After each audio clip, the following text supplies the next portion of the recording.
By the end of 2007, Nokia was selling more than 1.5 million phones every day, 437 million in a single year. It controlled 38% of the global phone market and roughly half of the smartphone market. 6 years later, Nokia sold the business that built that empire for 5.44 billion euros. Most people think Nokia simply failed to see the smartphone coming. But before the first iPhone reached stores, Nokia had already built the N95 with GPS, Wi-Fi, high-speed mobile data, and a 5-megapixel camera. Nokia did not miss the future. It saw it. What killed the phone empire was a chain of reasonable decisions made in the wrong order. Nokia protected what was still winning, waited for the market to become clearer, then bet its future on a platform that was already fighting to survive. Stay to the end because the decision everyone blames was not the decision that began the collapse. The real fatal pivot happened years earlier. Nokia's story did not begin with electronics. It began in Finland in 1865 with a pulp mill.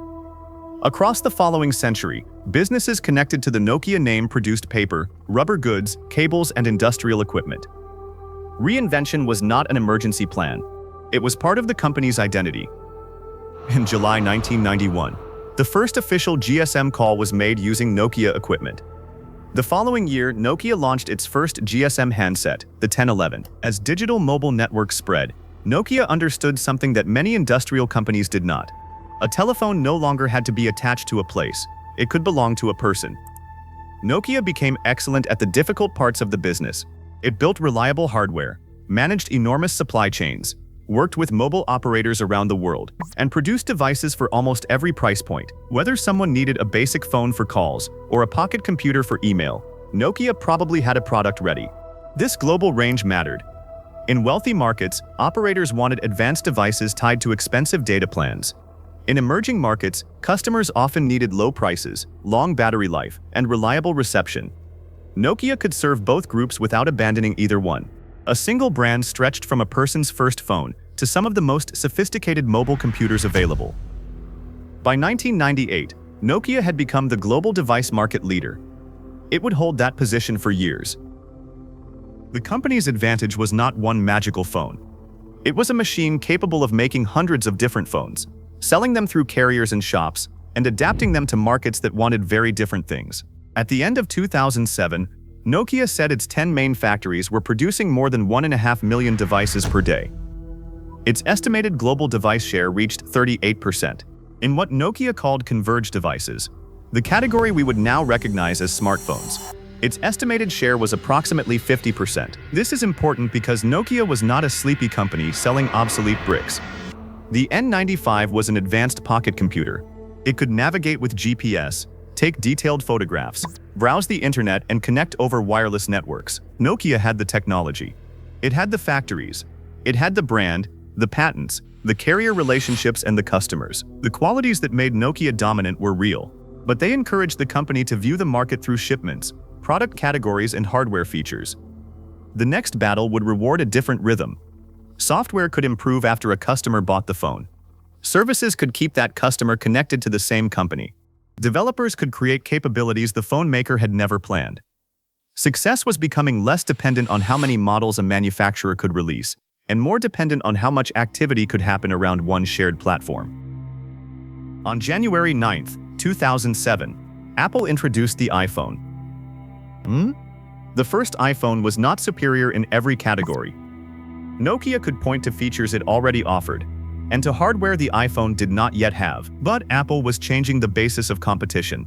The most important product was no longer the physical phone. It was the operating system, the interface, the developer tools, the store, and every service connected to them. In July 2008, Apple's App Store opened with 500 applications. More than 10 million apps were downloaded in its first weekend. 1 year later, Apple reported more than 65,000 apps and over 1.5 billion downloads. Every new user made the platform more attractive to developers. Every new app made the platform more useful to users. The phone was becoming one part of a self-reinforcing system. That loop also changed the cost of switching. Replacing an old phone had once meant moving a contact list and learning a few new buttons. Now it could mean leaving purchased apps, familiar services, cloud data, and accessories behind. A customer was no longer choosing only a device for the next 2 years. The customer was entering a system that could influence every phone purchased after it. Google attacked from the other direction. Android was designed as an open mobile platform that many manufacturers could use. Google released an early software development kit in November 2007 and invited developers to begin building. Nokia was prepared for a contest between devices. Apple and Google were building a contest between ecosystems. On the outside, Nokia still looked powerful. Inside, its software foundation was becoming a constraint. Nokia's smartphones depended heavily on Symbian. The platform had helped Nokia lead the early smartphone era, but it had been created for a very different generation of mobile hardware. As phones became touch-driven internet computers, building a polished and consistent experience became slower and more difficult. Nokia would later acknowledge the problem in unusually direct language. The company said Symbian was not sufficiently competitive in leading markets. It described Symbian as a challenging development environment and said the platform could not deliver innovation at the speed Nokia needed. This was not a shortage of talented engineers. Nokia spent heavily on research and produced remarkable technology. The problem was coordination. A company optimized to create an enormous range of hardware now had to create one coherent software experience and improve it continuously. Hardware development rewarded planning, manufacturing discipline, and carefully scheduled launches. Modern software rewarded frequent updates, consistent tools, and fast reactions to user behavior. Nokia had to operate at both speeds at once, while supporting a huge catalog of products already in the market. The company was not standing still. It invested in software and services, released touch-based devices, and developed MeeGo as a possible next-generation platform. The problem was not the absence of projects. It was turning those projects into one clear direction before the market chose directions of its own. The scale of the old business concealed the urgency. In 2010, Nokia still shipped about 453 million mobile devices, including just over 100 million smart devices. But its own estimated share of the smart device market fell from 39% in 2009 to 36% in 2010, while competing platforms accelerated. Nokia was still enormous. It was also losing time. In 2010, Stephen Elop became Nokia's chief executive. He inherited a brutal choice. Nokia could continue repairing Symbian. It could place a larger bet on its newer MeeGo project. It could adopt Android and compete against dozens of other manufacturers using the same system. Or it could try to create a third major ecosystem with Microsoft. None of those paths offered safety. Symbian preserved sales but did not solve the long-term software problem. MeeGo offered Nokia more control, but Nokia believed it could not reach competitive scale quickly enough. Android offered an expanding ecosystem, but it also risked making Nokia one hardware supplier among many. Windows Phone offered the clearest chance to remain distinctive. It also had the smallest proven base of the major choices. Elop chose Microsoft. On February 11, 2011, Nokia and Microsoft announced a broad strategic partnership. Windows Phone would become Nokia's principal smartphone strategy. On paper, the logic was understandable. Nokia contributed hardware design, manufacturing, maps, imaging, and global distribution.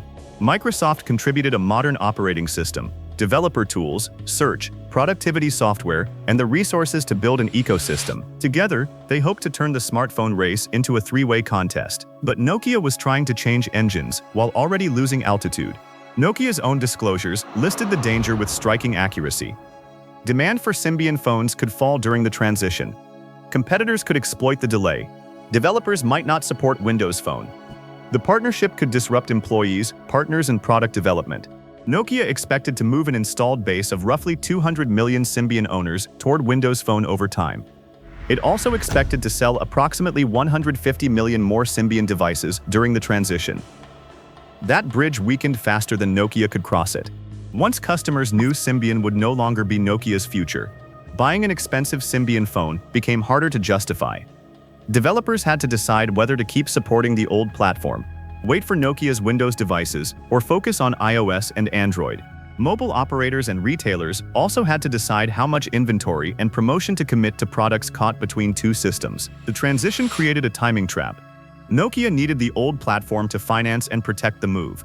But announcing the new strategy made the old platform less attractive before the new one was ready. In the second quarter of 2011, Nokia shipped 16.7 million smart devices. 1 year earlier, it had shipped 25.2 million.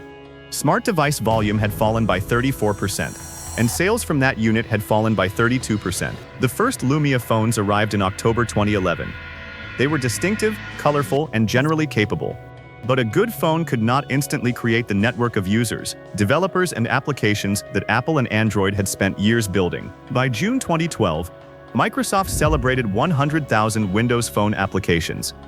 That was real progress. It was also a reminder of the race Nokia had joined late. Across 2011, Nokia shipped approximately 77.3 million smartphones. The company said the competitiveness of Symbian continued to deteriorate, damaging sales, profitability, market share, and even the perception of the Nokia brand. The Lumia line earned loyal users, and Nokia continued producing excellent cameras and industrial design. But Windows Phone never displaced the two ecosystems that were already defining the market. This produced the opposite of the growth loop Apple and Android enjoyed. A smaller user base gave developers less incentive to prioritize Windows Phone. Missing or delayed applications made consumers less willing to switch. Lower consumer demand then made the platform even less attractive to developers. Nokia could improve the camera, the body, and the screen, but it could not solve that loop through hardware alone. On September 3, 2013, Nokia and Microsoft announced the sale of substantially all of Nokia's devices and services business. Microsoft agreed to pay €3.79 billion for the business, and another €1.65 billion for patent licensing, creating an announced total value of €5.44 billion. The transaction closed in April 2014. The combination did not rescue the platform. In July 2015, Microsoft announced an impairment of approximately $7.6 billion connected to the acquired Nokia phone business and plans to eliminate up to 7,800 positions, primarily in its phone operations. Microsoft eventually ended support for Windows 10 Mobile in December 2019. So, did choosing Windows Phone destroy Nokia? Not by itself. By 2011, continuing with Symbian was not a comfortable path to victory. Nokia itself believed the platform was no longer competitive enough. MeeGo was not ready to provide the scale Nokia needed. Windows Phone offered differentiation that Android might not. The fatal pivot was larger than one contract. Choosing Windows Phone may have been Nokia's most visible decision, but the conditions surrounding it had developed for years. By the time Nokia needed a new platform urgently, its negotiating choices, transition time, and tolerance for another delay had already narrowed. First, the market changed from hardware competition to ecosystem competition faster than Nokia's organization could respond. Second, the strength of Nokia's existing phone business disguised the weakness of its software platform. Third, Nokia publicly committed to replacing that platform before the replacement ecosystem had enough products, users, and developers to carry the business.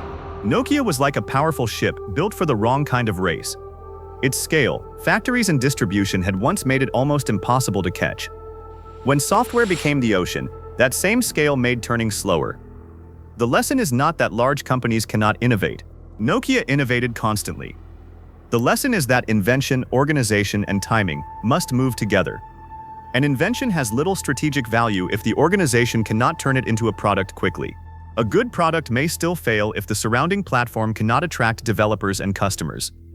And even the correct strategy can arrive too late if the old business deteriorates before the new one is capable of replacing it. A company can build excellent technology and still lose if customers, developers, and partners are moving toward a different system. There is one final correction. Nokia did not disappear. The company that remained focused on telecommunications networks, technology, and patent licensing. Nokia survived by reinventing itself again. Modern Nokia-branded phones have been produced by licensees rather than by the old phone empire described in this story. Nokia's phone empire did not fall because nobody could imagine the future. It fell because seeing a new future and moving an entire company into it are two very different achievements. That difference is where fatal pivots happen. If you want the real decisions behind companies that rose, ruled, and broke, subscribe to Fatal Pivot. The next collapse starts long before the headlines.